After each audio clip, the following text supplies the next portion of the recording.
friends, welcome back to Food Prep Guide. We are back with another Meals in Jars video. This time we are cooking up the vegetarian meals in jars that we canned together previously. If you missed out on that video, I will link it in the description box below. As always, we are cooking up 5 different recipes, and I'm going to try to make 1 quart jar stretched to feed 4 to 5 people. And we will have the kind of scorecards up on the screen to let you know on a scale of 1 to 10 how much my family enjoyed each meal. Let's get started. In case you haven't heard, we have a Meals in Jars canning cookbook coming soon, and in the description box of this video you will find a link to the landing page for that. You can sign up on the wait list to be notified of its release, and when you do, you'll be automatically entered into our giveaway where we will choose one winner to win a free copy of the cookbook. If you're watching this video at a later date, it's possible the cookbook is already available. If that's the case, you'll be able to access that book in the same link in that same description box. If you're new here, we invite you to subscribe and hit that notification bell so you don't miss any of our upcoming tutorials on canning, cooking, food storage, and gardening. This first recipe is a lentil bolognese sauce, and it really is just a dump and go type meal.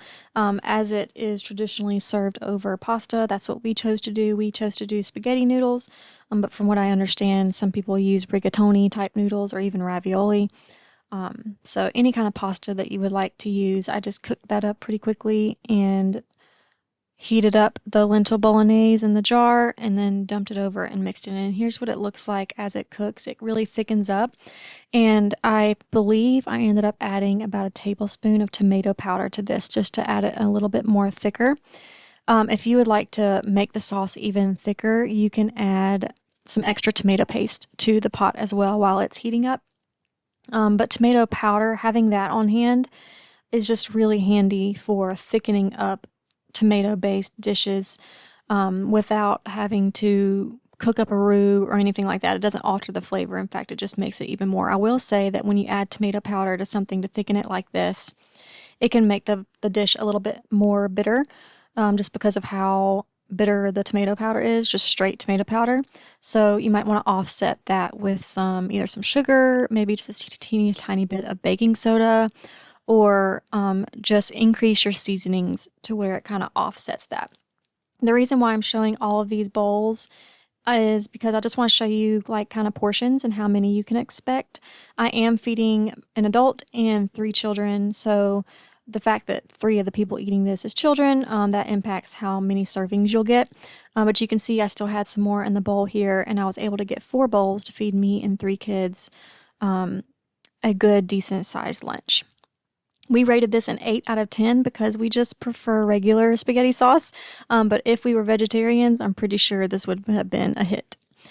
Okay, next is going to be our vegetarian tacos. As you can see, I've got written add 2 tablespoons on that jar, and that is add 2 tablespoons of taco seasoning because I forgot to, well, I didn't forget, but I was out of taco seasoning at the time, and I didn't want to have to stop filming and stop canning to do that. So it's totally fine to just add your seasonings after you go to heat it up. So that's what I did here. I just add 2 tablespoons of taco seasonings. You can make this meal stretch a whole lot further if you add rice to it, and that is what I did. We have a Mexican rice. That's what it looks like. And this is the rice that we turn to whenever I want to make a Mexican type dish stretch.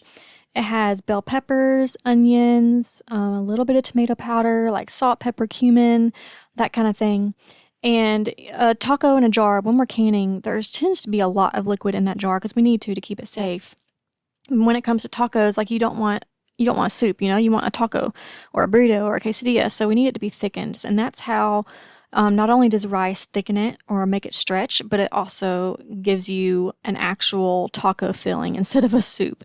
So we actually decided to do grilled burritos on this night. This is just as good inside of a quesadilla, taco, whatever. Very, very multi-purpose here. But for our grilled burritos, I pretty much just do shredded cheese and sour cream on the inside of the burrito. And then I will have things like sliced avocado, if we have any pico de gallo on hand. Of course, salsa from the garden. We always have that in the pantry. Fresh cilantro, just things like that. Anyone can kind of serve that on the side, and they can kind of pick what they want depending on what they are in the mood for that day. But to make them grilled, I just basically lightly not fry them, but like toast them in a hot skillet with butter. I will say that the cast iron skillet does this better than any of my other skillets. But grilling that burrito not only makes it really delicious, but it kind of seals, I don't know if you can tell, but it kind of seals that burrito shut, which is really nice too. Helps prevent all the goodies from squishing out. 10 out of 10, of course, burritos can't go wrong. Okay, next recipe is a Chipotle black bean soup. And I was debating whether or not to do this as a soup or not. And I chose not to because I was wanting, again, to stretch this to feed me and 3 kids. And that wasn't going to work with just eating it as a soup. So I decided to turn it into a Chipotle rice bowl. And again, I've got my meal prepped rice here. This is our vegetable rice in a jar. I will link that video below if you missed that, where we made up all these rice jars together. But basically, it has freeze-dried corn, peas, carrots, peppers, and several seasonings. And you can see here I'm cooking it in my pressure cooker. That's how I always cook my rice. It's just like a no-fail method. 6 minutes, let it do a natural release. And as you can see, it just fluffs up beautifully. It's my favorite way to cook rice. So I just decided to pour the Chipotle black bean soup over the rice. And as you can see here in just a minute, the rice really soaks up that liquid, especially when it sits in that bowl for about 10 minutes. The liquid soaks up into that rice, and it is just a really delicious meal. My oldest son said this is one of his absolute favorite lunches, so I'm going to be making a lot more and putting these on the shelves. Okay, next recipe is our vegetarian pot pie. This is actually our beef pot pie, and I'm showing it to you because we were not able to cook up our vegetarian pot pie. I went to cook it one day and noticed that I did not like the way that it appeared. It seemed like it may have been having an issue with the false seal. It was developing had kind of a bubble type look to it. I did a video on that, on how we can some warning signs to look out for. So I will link that in the description box below as well, and that will explain why I wasn't able to cook up this vegetarian pot pie. But what I'm doing here is I'm cooking up the roux, which is what you need to thicken up that vegetarian pot pie mixture. It is just butter and flour. It's half a stick of butter and a quarter cup of flour. Mix that together. You don't need any liquid. Again, this is the beef mixture, but I'm just showing it for demonstration purposes.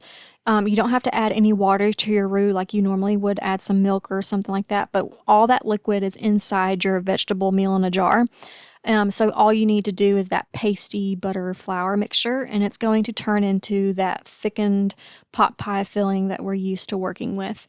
I will pour this into a baking dish or a pie dish or something like that to bake. Now, sometimes I will top it with biscuits if I'm feeling especially lazy. I will just pop open some biscuits or get some biscuits out of the freezer and put those on top of my dish, and I'm good to go. On this day, when I made the beef pot pie, I decided to use our kind of pancake mix, which I'm actually calling an all-purpose mix now because we've been using it for all sorts of things. And that makes an excellent pie. I'll drop that pancake mix recipe down in the description box, but it's basically just a few baking ingredients, flour, baking soda, that kind of thing, and you need some eggs, and it's a couple tablespoons of either vegetable oil or lard, like what I'm using here. And then you just stir it all up, and it kind of looks like a pancake batter because it can be used as pancakes too, but it makes an awesome pot pie filling as well. You just pour it straight on top of your casserole dish, or you can also, this works really well in a cast iron pan as well.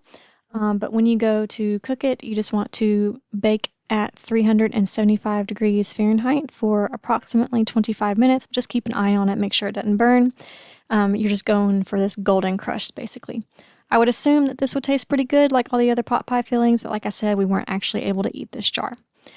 Okay, next recipe is going to be our vegetarian chili, and I am really excited about this one. I'm not going to reveal the score just yet, but we did truly eat this just as a dump and heat and go meal.